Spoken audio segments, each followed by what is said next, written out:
बोलती पुस्तके. ज्यांना वाचनाचा नाद त्यांना बोलती पुस्तके घाली साद. आमचं चॅनल सबस्क्राईब करा आणि सबस्क्राईब करायला इतरांनाही सांगा. नमस्कार श्रोते मित्र हो, बोलती पुस्तके सादर करीत आहे ज्येष्ठ लेखक ग वा बेहरे लिखित कथा. कारण मला तो अनुभव नवीनच होता. आजपर्यंत मंत्री, पुढारी, सरकारी कचेऱ्या यांपासून मी तसा दूरच होतो. पण MA ची परीक्षा पास झालो, पहिला वर्ग आणि मित्रपरिवारांचे कौतुक मिळवले आणि पुढे काय करावे या विचाराला लागलो. तेव्हा मला आठवण झाली ती बाबाजीराव देशमुखांची. बाबाजीराव देशमुख हे एक मोठं प्रस्थ होतं.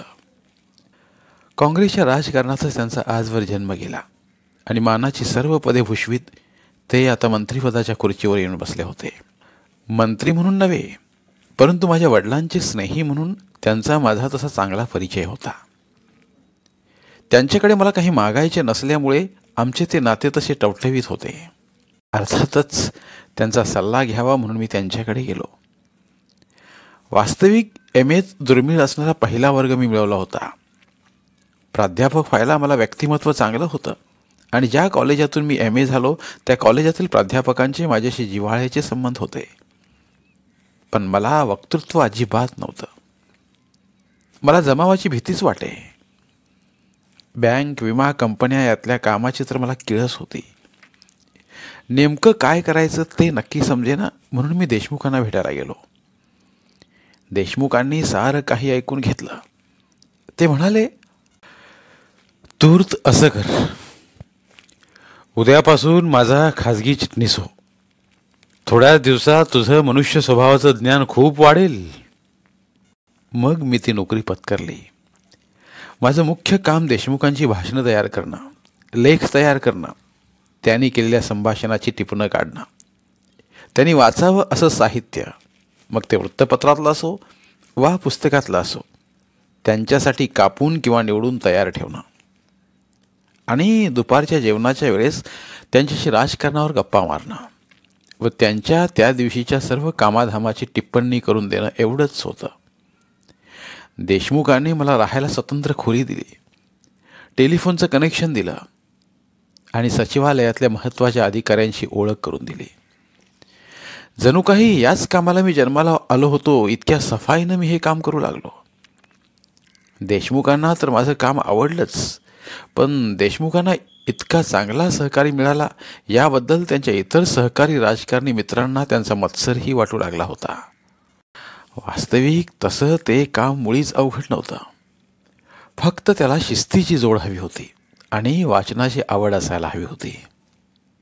या दोन्ही गोष्टी माझ्या रक्तात पहिल्यापासूनच होत्या. त्यामुळं हे काम करताना मला कधीही अडचण पडली नाही.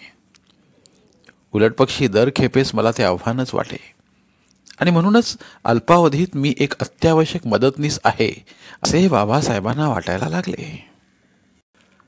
हळूहळू या देशाचे राज्य कसे चालते आहे याचाही मला प्रत्यय येऊ लागला. लाचलुचपत, वशिले, जातीयवाद यांचं नुसतं थैमान चाललं होतं. परंतु राजकारणात ज्याला भाग घ्यायचा आहे त्यानं थंड डोक्यानं आणि अलिप्ततेनं या सगळ्या गोष्टी पाहिल्या पाहिजेत. ही पहिलीच गोष्ट मला देशमुखांनी शिकवली. कित्येक महत्त्वाचे निरोप त्या त्या अधिकाऱ्यांना मला स्वतःच द्यावे लागत. चिठ्ठी चपाटीत कोणी गुंतत नसे. कामे अगदी बिनबुभाट होत. एखाद्या कायद्याने किंवा कोणत्या तरी तांत्रिक अडचणीमुळे एखाद्या माणसावर मेहरबानी करता येत नसली तर त्यासाठी जंग पछाडून त्यातून मार्ग काढावा लागे आणि त्यासाठी मला खूप धावाधाव करावी लागे. दिवस तसे चांगले चालले होते.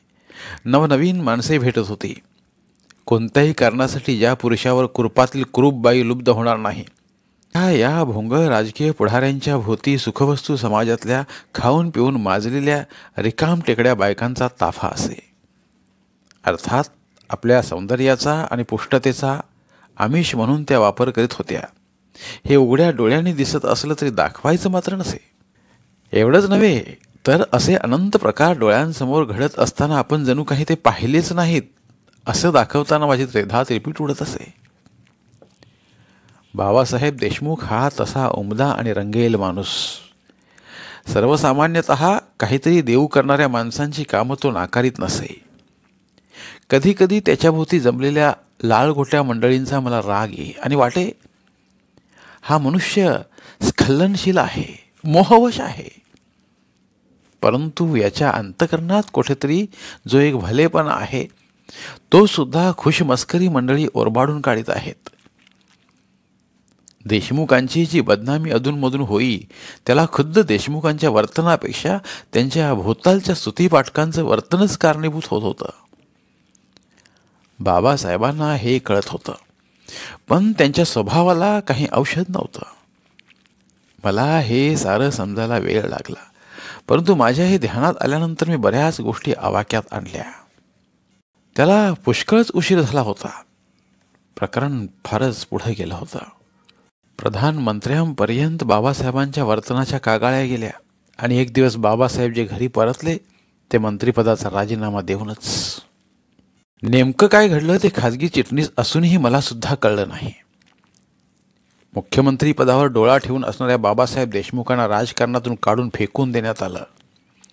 ही गोष्ट धक्कादायक तर होतीच, परंतु माझ्या दृष्टीनं ती आयुष्य बदलून टाकणारी घटना होती. मी धड सरकारी नोकरी नव्हतो आणि धड खाजगी नोकरही नव्हतो. बाबासाहेब मुंबई सोडून एकदम गावी निघून गेले आणि मी काय करावं या चिंतेत होतो.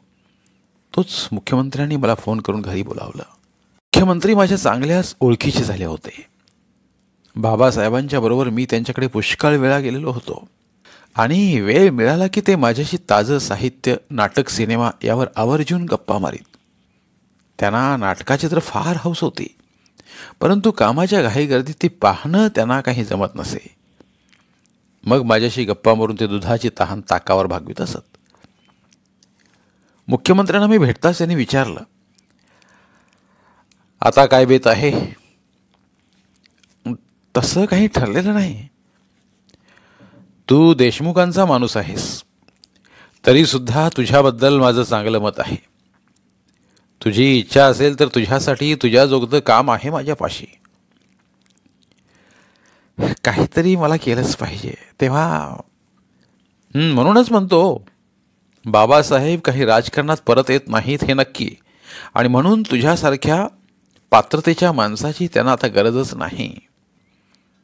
आम्ही राजकारणातली माणसं म्हणजे काही प्रभू रामचंद्र किंवा सत्यवचनी हरिश्चंद्रही नाही.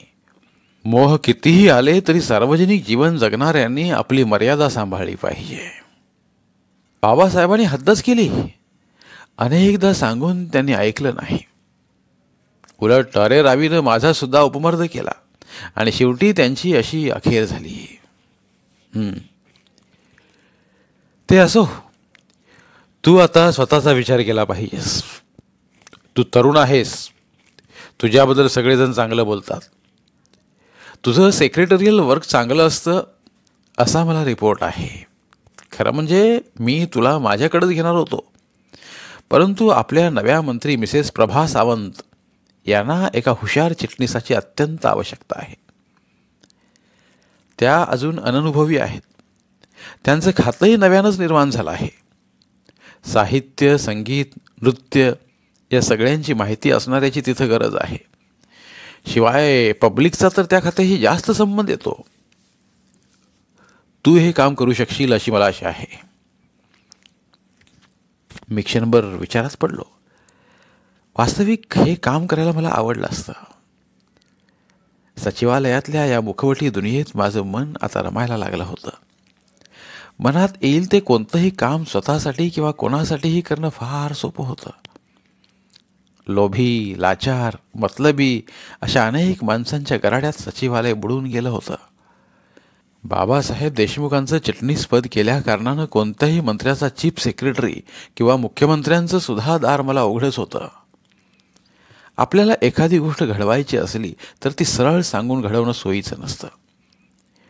ती कामं ढकलणारे, योग्य त्या ठिकाणी त्यावर वजन ठेवणारे, अकारण हसणारे असे 4-2 आश्रित नेहमीच पदरी बाळगावे लागतात.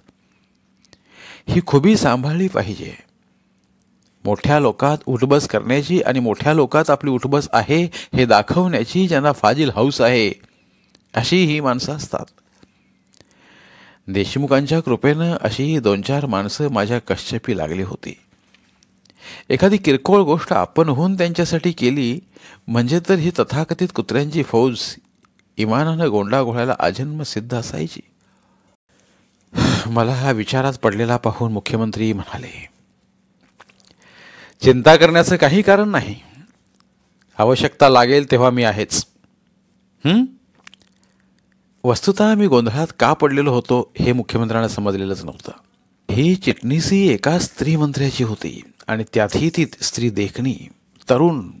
तिची नियुक्ती झाली होती त्यात सुद्धा खूप राजकारण होतं. राजकारणातलं ते एक प्यादं होतं. हे प्यादं गिळायला पुष्कळ वजीर हमरी तुमरीवर येण्याची शक्यता होती. पण अखेरी मी हे काम स्वीकारलं. मुख्यमंत्र्यांनी प्रभाताईंची ओळख करून दिली. दुरून पाहताना वाटलं त्यापेक्षा त्या अधिक देखण्या होत्या आणि संस्थानी घराण्यात जन्म घेतलेल्या काही खानदानी राजस खुणा त्यांच्या अंगोपांगावर होत्या. बुद्धिमत्तेचं तेजही त्यांच्या डोळ्यात होतं. स्त्रियांना प्रतिनिधित्व देण्याच्या नवीन लाटेत त्यांचा नंबर लागलेला होता. एरवी खानदान, शिक्षण, सौंदर्य, वक्तृत्व यामुळं त्या मंत्री व्हायला तशा लायक होत्या. त्यांच्याकडं सांस्कृतिक खातं होतं. त्यामुळं त्यांना खूप ठिकाणी समारंभाचं अध्यक्षस्थान स्वीकारावं लागे. पहिल्यांदा त्यांची संपूर्ण भाषणे मी तयार करून दिली. परंतु माझ्या ध्यानात आलं की केवळ मुद्दे काढून दिले आणि एखादं चांगलं कोटेशन संस्कृत किंवा इंग्रजी वाङ्मयातला एखादा किस्सा, एखादे सुभाषित एवढं जरी दिलं तरी ते आपलं भाषण चांगलं रंगवू शकते. लेखनाची अगोदरच आवड होती आणि आपले लेख छापून येण्यात त्यांना धन्यता वाटते. हे कळल्यानंतर त्यांचे लेख व गोष्टी थोड्याफार सुधारून जाहिरातीचं आमिष दाखवून सर्व मासिकात मी छापून आणू लागलो. त्यांची राहणी नेटकी होती आणि खादीचे सुंताडे त्या वापरत नसल्यामुळे त्यांच्या कपड्याला एक झळाळी असे.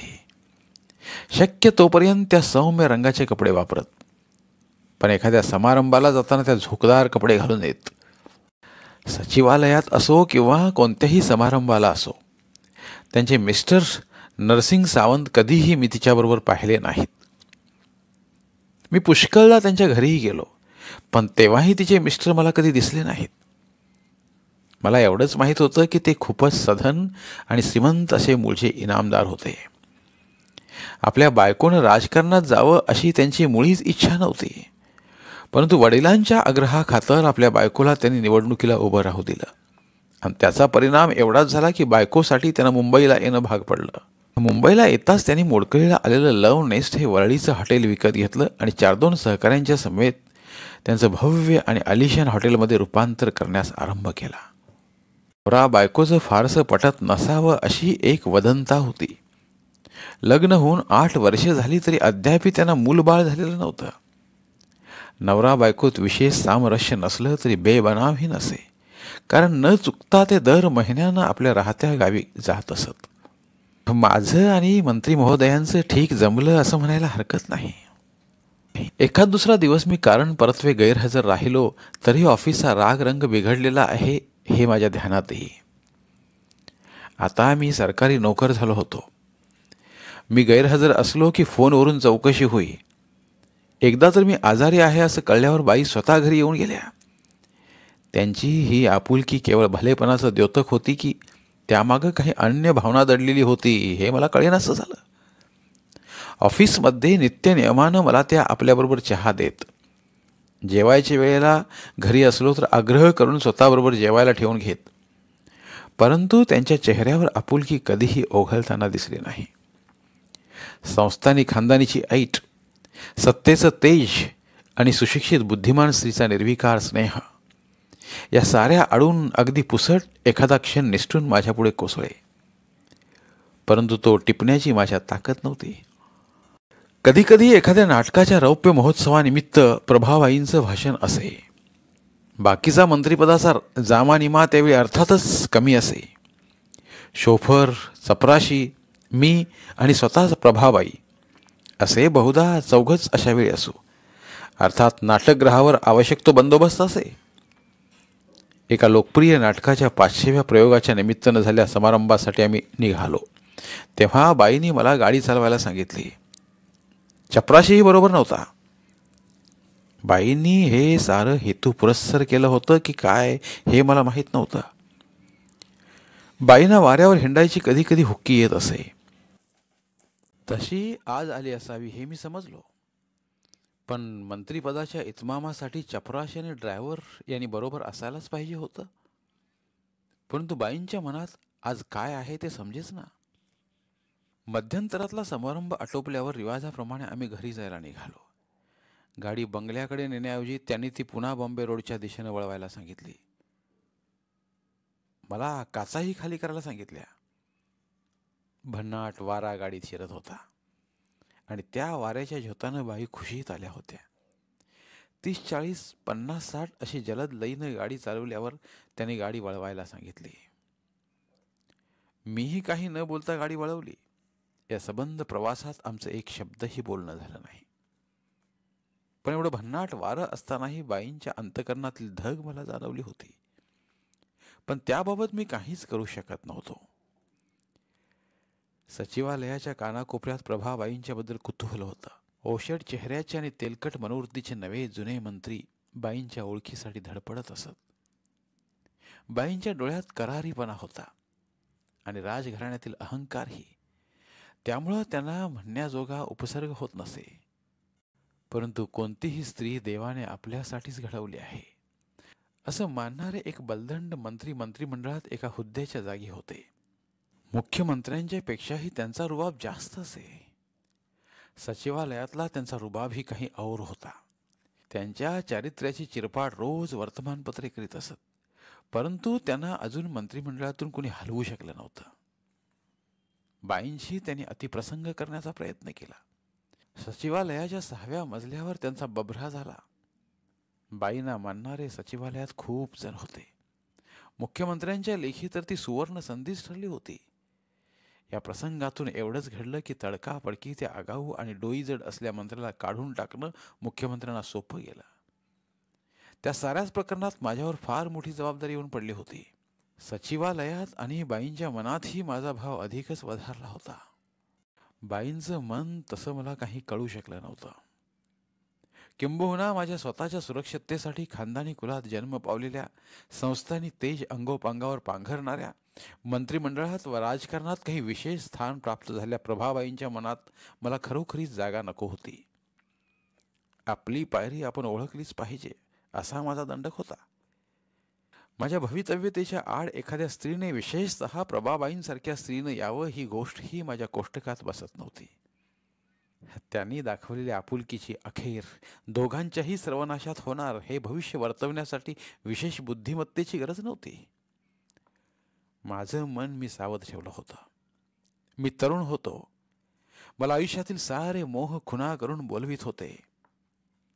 प्रभाबाईंच्या सारखी रसिक, ज्ञानवेडी, देखणी आणि सत्ता संपन्न स्त्री माझ्या आयुष्यात अकारण ढवळाढवळ करू पाहत होती. स्त्री पुरुष संबंधातही हीच गंमत आहे की आपलं ओढाळ मन नको त्या दिशेनंच नेहमी वावरत राहतं.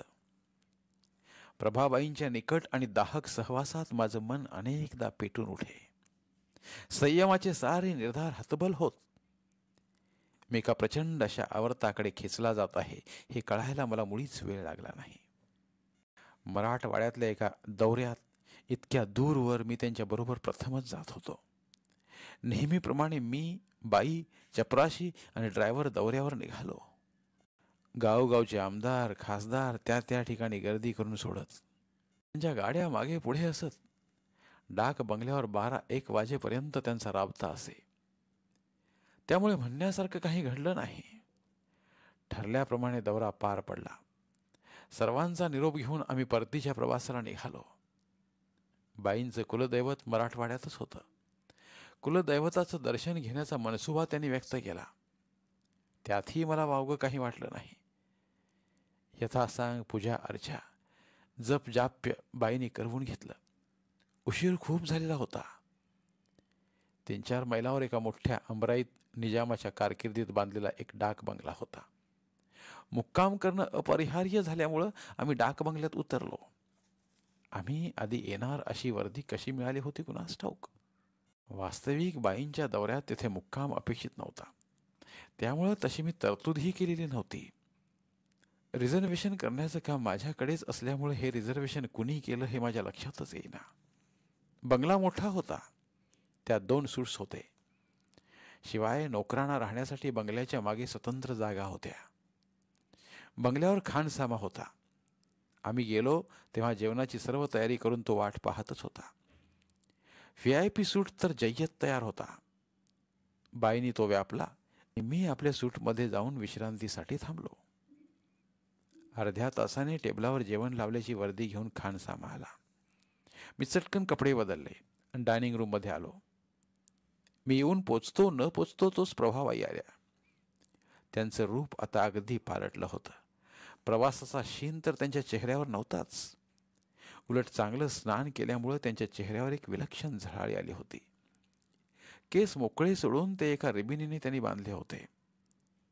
त्यामुळं का कुणास ठाऊक त्या खूपच तरुण वाटत होत्या. अगदी पांढरे शुभ्र कपडे त्यांनी घातले होते.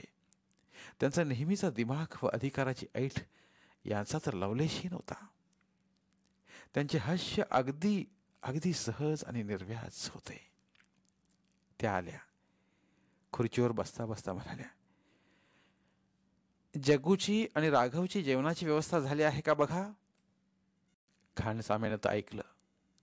तो म्हणाला, आपला खाना झाला की त्यांना वाढतो. मी हसलो. मला हसताना पाहून बाई म्हणाल्या, का हसलात. नाही, सहज. हसण्यासारखं तर काहीच घडलं नाही. तुम्ही उगीच हसणं शक्य नाही. आपण रागावणार नसाल तर सांगतो. छे छे, मुळीच रागावणार नाही. मला एक प्रश्न पडला आहे.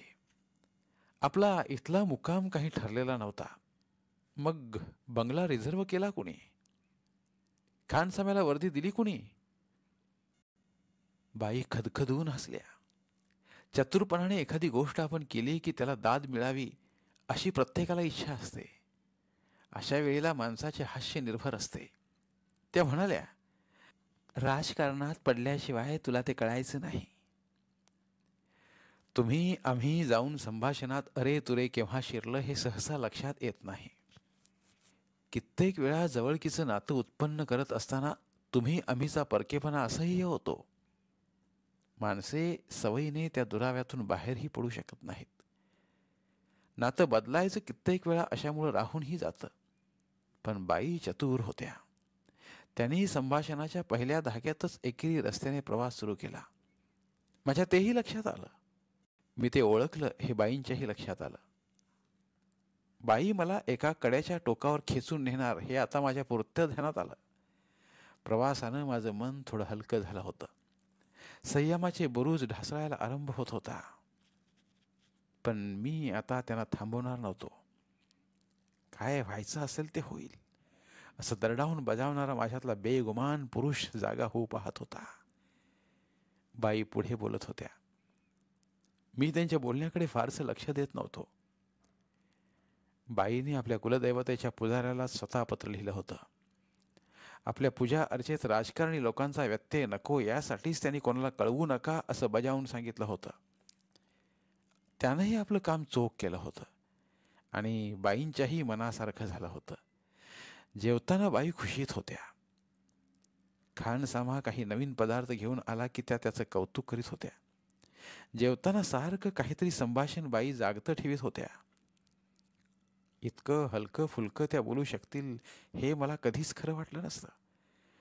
पण मनात फुलत असलेली कामना माणसाला बदलून टाकते.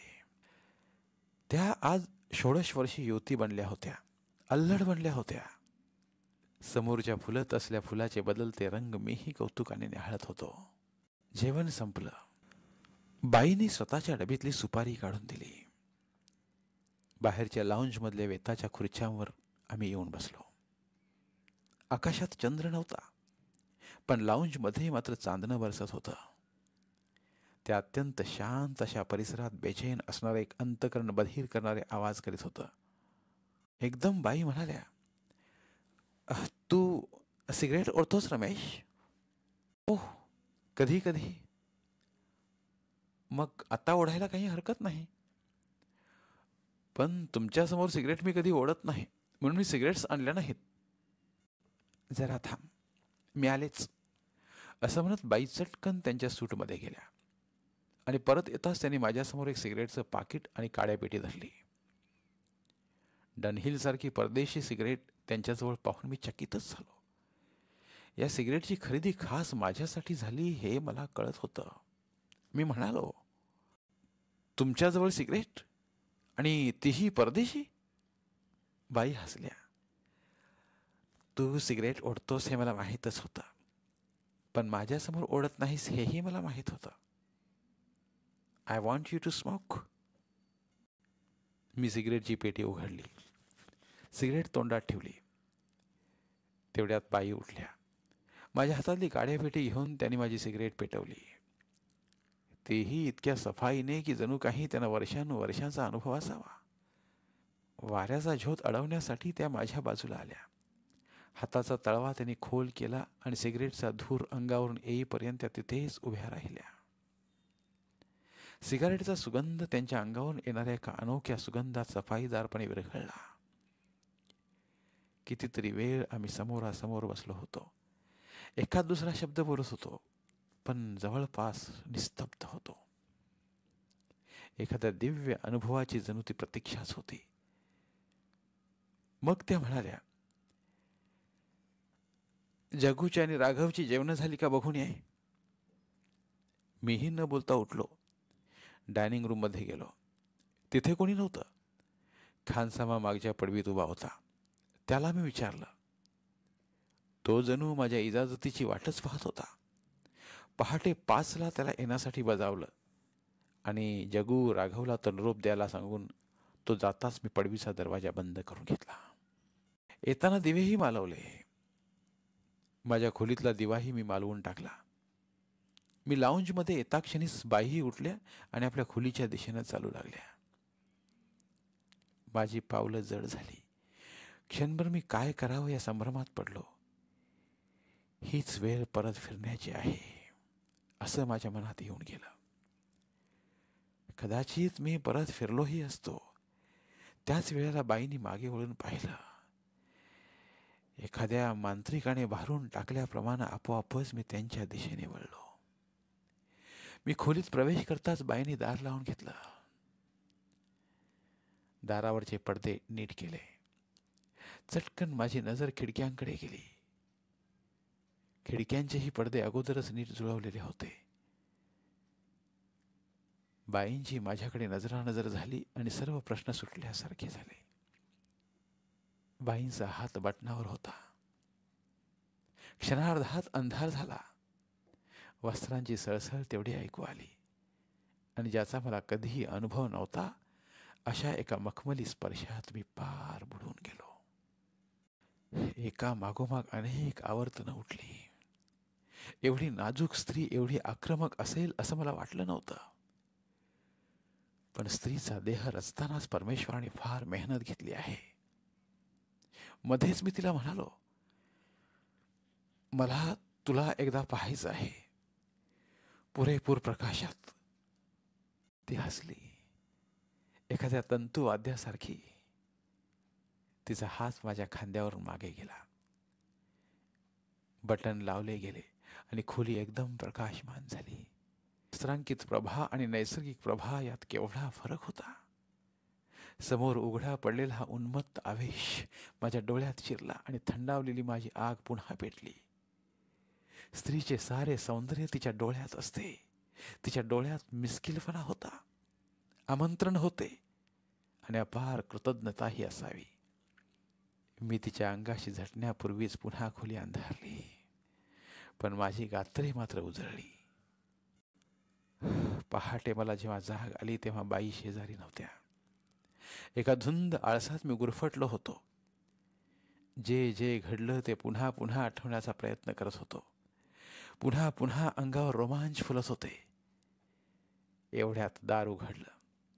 त्या क्षणीच लक्षात आलं, काल रात्री ज्या कामिनीच्या स्पर्शात मी स्वतःला हरवून गेलो होतो तिचा लवलेशही समोरच्या मूर्तीत नव्हता. सचैल स्नान करून नवी शुभ्र वस्त्र परिधान करून माझ्यासमोर उभी असणारी ती स्त्री मला एकदम अपरिचित वाटली. ती माझ्याजवळ आली. माझ्या मस्तकावरून हात फिरवीत ती म्हणाली, रमेश, पहाट झाली आहे. आता उठून तुझ्या खोलीत जाऊन पड. राघव जगू येतील एवढ्यात. मग मात्र मी एकदम खडबडून जागा झालो. माझ्या ध्यानात आलं की आता पुन्हा पूर्वीचे मुखवटे धारण केले पाहिजेत. जगासमोर आमचे जे नाते आहे त्यात काही बदल होणार नव्हता. मी उठून उभा राहिलो आणि माझ्या खोलीकडे जायला लागलो. तेवढ्यात ती माझ्याजवळ आली. माझ्या खांद्यावर हात ठेवीत ती म्हणाली, तुला मी विसरू शकणार नाही. मी स्त्री आहे याची पहिली खरी जाणीव मला तू काल करून दिलीस. मी तुझी फार फार आभारी आहे. असं म्हणता म्हणताच तिनं मला जवळ ओढलं. माझ्या गालावर ओठ टेकले आणि माझी मिठी घट्ट होण्याच्या आतच ती माझ्यापासून दूर झाली. मग मीही काही न बोलता माझ्या खोलीत निघून गेलो. परतीचा प्रवास नेहमीसारखाच झाला. तिनं कुठं अवाजवी आपुलकी दाखवली नाही किंवा आपल्या अधिकाराचे अस्तित्व जाणवू दिले नाही. पण आदल्या रात्री घडलेल्या वादळाचा मागमूसही तिच्या चेहऱ्यावर कधी उमटला नाही. मुंबईला पोचल्यावर आधी मला उतरायचं असल्यामुळे मी तशी परवानगी मागितली. माझ्या घरासमोर तिने गाडी थांबवली. नेहमीसारखंच ती मोकळेपणाने हसली. ती एवढंच म्हणाली, 4 वाजेपर्यंत सचिवालयात या, महत्वाचं काम आहे. मी मानेनं हो म्हणालो आणि माझ्या घरात शिरलो. दरवाजा बंद करून आराम खुर्चीत येऊन बसलो आणि शांतपणे विचार करू लागलो. माझा निर्णय पक्का होताच मी मुख्यमंत्र्यांकडे राजीनामा पाठवण्याचं ठरवलं आणि दुसरं पत्र प्रभादेवींना लिहिलं. मायना काय लिहावा हे मला सुचेना. शेवटी मी मायन्याशिवायच पत्र लिहिलं. काल रात्री जे घडलं त्याच्यावरून माझ्या असं लक्षात आलं आहे की मला तुमचा मोह टाळता येणार नाही व तुम्हालाही माझा मोह टाळता येणार नाही. तुमची स्वतःची जी इब्रत आहे, प्रतिष्ठा आहे, तिचा विचार केला तर आपल्यात निर्माण झालेलं हे नातं धोक्याचं आहे. माझ्या स्वतःच्या दृष्टीनेही विचार केला तर तुम्हाला पाहिल्याबरोबर तुमचं माझं नवं नातं विसरून तुमच्यासमोर वावरणं मला कठीण आहे. प्रियकर आणि नोकर या दोन्ही भूमिका एकाच वेळी पार पाडता येणार नाहीत. तुमचा मोह अनावर आहे आणि त्या मोहापासून मला दूर राहता येणार नाही. आत्ताच मी मुख्यमंत्र्यांकडे राजीनामा पाठवला आहे. मी काहीतरी आता खाजगी व्यवसाय करेन म्हणतो. सचिवालयात घेतलेल्या अनुभवामुळे माझ्या व्यवसायात मला लवकर स्थिर होता येईल अशी मला आशा आहे. तुमचा प्रियकर शोभेन असा दर्जा मी लवकरात लवकर प्राप्त करून घेईन आणि तसं काही करू शकलो तरच तुम्हाला भेटेन. त्यानंतरच कदाचित आपल्या गाठीभेटी होऊ शकतील. एका सामान्य दर्जाच्या नोकराशी प्रेमिकाचं नातं ठेवणं तुम्हालाही आवडणार नाही. तुमच्या संगतीत मी खूप खूप शिकलो आहे. तुम्हाला मला बरोबरीच्या नात्याने मिळवायचे आहे. मला उमेद आहे काही महिन्यातच आपल्या भेटी होतील. तोपर्यंत तुम्ही माझी वाट पाहत राहा आणि मी तर अखेरपर्यंत वाट पाहीन. माझा निर्णय आणि त्या निर्णयाची अंमलबजावणी करताना मला खूप कठोर व्हायला लागलं, पण त्याशिवाय मला पर्यायच नव्हता. प्रभा सचिवालयात येण्यापूर्वीच तिच्या टेबलावर माझं बंद पत्र मी नेऊन ठेवलं. त्यापूर्वीच मुख्यमंत्र्यांच्याकडे मी राजीनामा पाठवला. प्रभा येऊन आपल्या केबिनमध्ये जाताच मी सचिवालय सोडलं आणि घरी आलो. मी येतो तो टेलिफोनची घंटा वाजतच होती. मुख्यमंत्र्यांनी फोनवरून मला भेटायला बोलावलं. मी त्यांना सवडीनं घरी भेटतो असं सांगितलं, पण राजीनामा मंजूर करण्याची विनंती केली. समक्ष भेटल्याशिवाय राजीनामा मंजूर करणार नाही असं त्यांनी सांगितलं. त्यांचा फोन मी खाली ठेवतो न ठेवतो तोच पुन्हा फोन वाजू लागला. तो फोन अर्थातच अपेक्षेप्रमाणे प्रभाचा होता. तिचा आवाज त्रासिक होता. मी मघापासून किती वेळ फोन करते, फोन घेत का नव्हतास? मी आत्ताच येतोय, पण तुझा फोन तर एंगेज होता. मुख्यमंत्र्यांचा फोन आला होता. त्यांनी मला भेटायला बोलावलं आहे. पण तू राजीनामा का दिलास? माझ्या खात्यातून हवं तर बदली करून घ्यायची होतीस ना? तुला विसरणं शक्य नाही. सचिवालयात असतो तर पुन्हा पुन्हा भेटावंसं वाटलं असतं. शिवाय सरकारी नोकरीत राहून तुझ्या जोगता प्रियकर्मी होऊ शकलो नसतो. अरे पण मला न भेटता तू का गेलास? तुला भेटून सांगण्याचं धारिष्ट्य मला नव्हतं. शिवाय त्या भेटीत आपण उगीच भावनाशील झालो असतो. प्रभा, गैरसमज करून घेऊ नकोस. मला तू हवी आहेस, पण पण बरोबरीच्या नात्यानं. थोडे दिवस थांब, मीच तुला फोन करीन. खरं म्हणतोस? शपथ. तुझा शपथांवर विश्वास नाही आणि शपथ घेतोस? मी तुला शपथ देतोय. माझ्यावर विश्वास ठेव. ज्या क्षणी मला असं वाटेल की मी कुणीतरी आहे, त्या क्षणी मी तुला भेटल्या वाचून राहणार नाही. सचिवालयातील नोकरी सोडल्याला बरेच दिवस झाले. मी ॲडव्हर्टायझिंग प्रिंटिंगच्या व्यवसायात पदार्पण केलं. माझ्या ओळखीमुळं मला 1-2 चांगले भागीदार मिळाले. मी इतके दिवस तरी सचिवालयात का अडकून पडलो हेच मला कळेना. पण मग माझ्या लक्षात आलं की सचिवालयातल्या ऋणानुबंधामुळेच धंद्यात माझा लवकर जम बसला. मी गाडी घेतली. लिव्हॅन लायसन्सने मोठा फ्लॅट घेतला.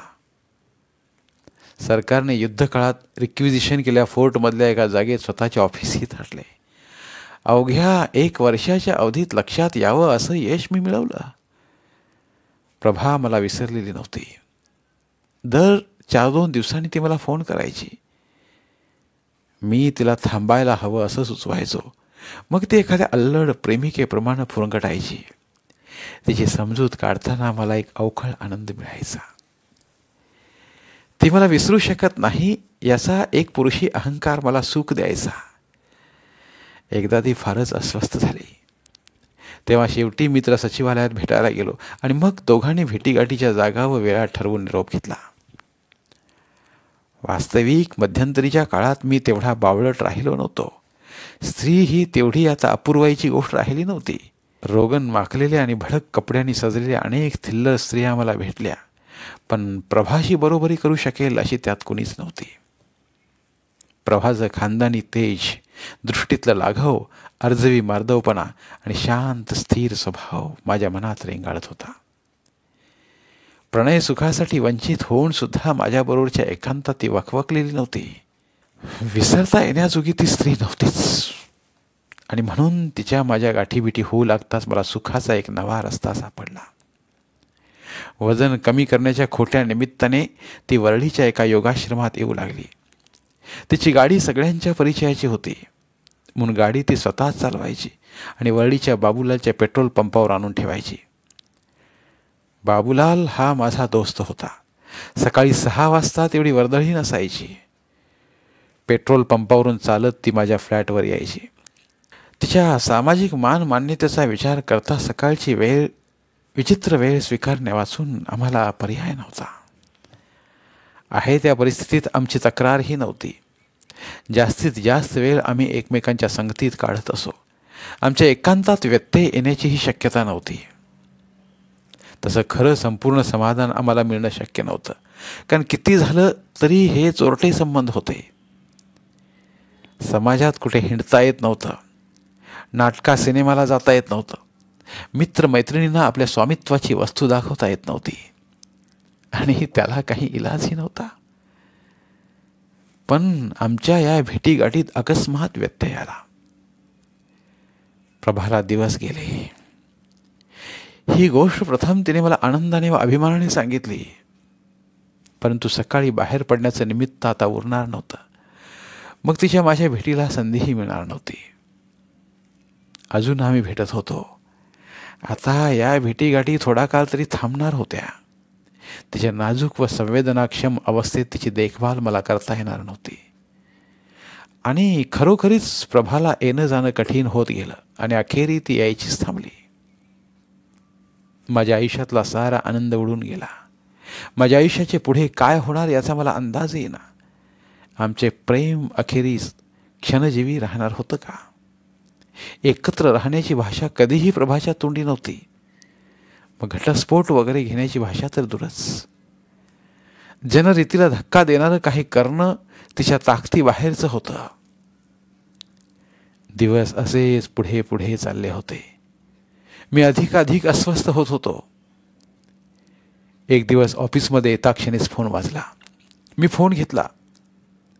फोनवरती अपरिचित आवाज होता. रमेश देशमुख आपणच ना? हो, देशमुखच बोलतोय. मी नरसिंग सावंत. मी लव्ह नेस्टमधून बोलतोय. माझ्या काळजाचा ठोका चुकला. नरसिंग सावंत म्हणजे प्रभाचा नवरा. मनातनं मी एकदम घाबरून गेलो.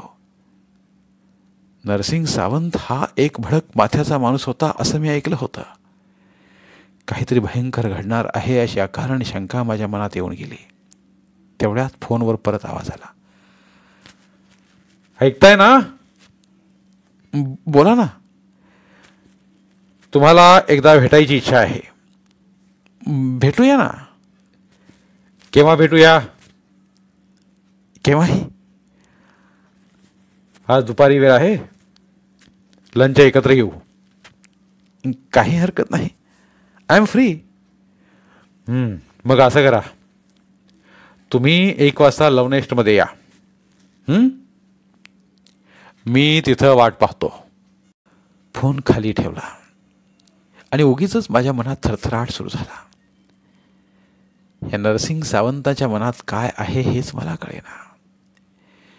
त्याची माझी साधी ओळखही नव्हती. मला वाटले एकदा प्रभाला फोन करावा. सचिवालयात फोन करून पाहिलं तर प्रभा अजून आलेली नव्हती. कदाचित येणारही नव्हती. मग घरी फोन करून पाहिला तेव्हा कळलं ती डॉक्टरकडे गेली होती. काय करावं तेच मला कळेना. 1 वाजेपर्यंत मी पुन्हा पुन्हा फोन करीत राहिलो, परंतु तिची गाठ पडू शकली नाही. कामात माझं मुळीच लक्ष नव्हतं. 1 वाजायला आला तेव्हा मी नाईलाजानं गाडी काढली आणि लव्ह नेस्ट पाशी आलो. लव्ह नेस्ट हे पूर्वी एक अत्यंत मामूली हॉटेल होतं. त्याचं रूपांतर आता नामांकित हॉटेलात झालं होतं. गाडी पार्क करून मी रिसेप्शनिस्ट पाशी पोहोचण्याच्या आतच नरसिंग सावंत पुढे आला. त्याच्या चेहऱ्यावर प्रसन्न हास्य होतं. एखाद्या जुन्या दोस्ताला भेटावं असा तो मला कडकडून भेटला. त्याने माझा हात धरून बारमध्ये नेलं. मला काय घेणार असं विचारलं. मी सांगितलं की सकाळी मी बिअरशिवाय काहीही घेत नाही. तो थोडा नाराज झाला. मग त्यानं स्वतःसाठी व्हिस्की मागवली, माझ्यासाठी बिअर. आम्ही हळूहळू मद्य घेत गप्पा मारू लागलो. गप्पा साध्या हवा पाण्याच्याच होत्या. तसा नरसिंग वाटत होता तेवढा बुद्धू नव्हता. त्याचे व्यक्तिमत्वही काही वाईट नव्हते. प्रभादेवीचे आणि त्याचे का पटत नसावे हेही आता माझ्या ध्यानात आले. प्रभादेवी जेवढ्या मृदू आणि सौम्य होत्या तेवढ्याच नरसिंग उग्र आणि अर्धांड होता. पण नरसिंगचा उग्रपणा हाही एक देखावा असावा असं मला वाटलं. नरसिंग आणि मी पुष्कळ वेळ दारू पीत होतो. मला नेमके त्याचे काय काम आहे हे माहीत नव्हतं. मला त्याबाबत खरे तर बोलणे टाळायचेच होते. वेळ कसा भरभर निघून गेला ते कळलेही नाही. पण तो फारसा वाईट गेला नाही हे नक्की. 3 वाजण्याचा सुमार झाला. तेव्हा मात्र मी अस्वस्थ झालो आणि म्हणालो, आय मस्ट बी गोईंग नाव. खूपच उशीर झाला. Thanks for coming. आम्ही दोघेही हॉटेलच्या बाहेर आलो. गाडीपर्यंत पोचवायला आला. मी गाडीत बसलो. त्याने माझा हात हातात घेतला आणि अत्यंत स्नेहमय तऱ्हेने दाबला. गाडी सुरू होत असताना तो एवढंच म्हणाला, मला तुमचे आभार मानायचे होते. केवळ आभार. मला तो काय म्हणतोय हे कळत नव्हतं. माझ्या डोळ्यांतील आश्चर्य पाहून तो हसला आणि म्हणाला, तुम्ही मला खूप सुखी केलं. खूप सुखी. You have turned Prabha into a woman. गाडीने गती घेतली. मी समोरच्या आरशात पाहिले. तेव्हा धिप्पाड शरीर यष्टीचा रुबाबदार बलदंड माणूस कृतज्ञतेने माझ्या दिशेने पाहत होता. गाडी वळता वळता माझ्या लक्षात आलं की त्यानं खिशातला हात रुमाल काढून आपले डोळे टिपले. माझ्या अल्पमतीला त्याच्या निरागस हास्याचं कारण जसं कळलं नव्हतं तसंच त्याच्या डोळ्यातल्या अश्रूंचंही कारण कळलं नव्हतं. त्याच्या डोळ्यातले अश्रू मला विसंगत वाटत होते. पण सुखाची आणि दुःखाची कारणं शोधण्यापेक्षा समोरचं दुःख आणि सुख जसंच्या तसं स्वीकारणं हेच अधिक चांगलं नाही का? धन्यवाद. पुन्हा भेटूया एका नवीन कथेसह.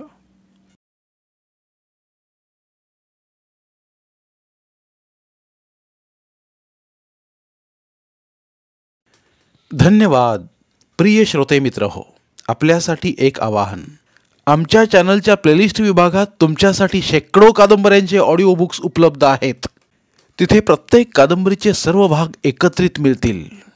त्यामुळे सध्या सुरू असलेल्या क्रमशः कादंबरीच्या पुढील भागासाठी वाट पाहण्याची गरज नाही. तुमच्या वेळेनुसार तुम्ही संपूर्ण कादंबरी सलगपणे ऐकू शकतात आणि साहित्याचा आस्वाद घेऊ शकता.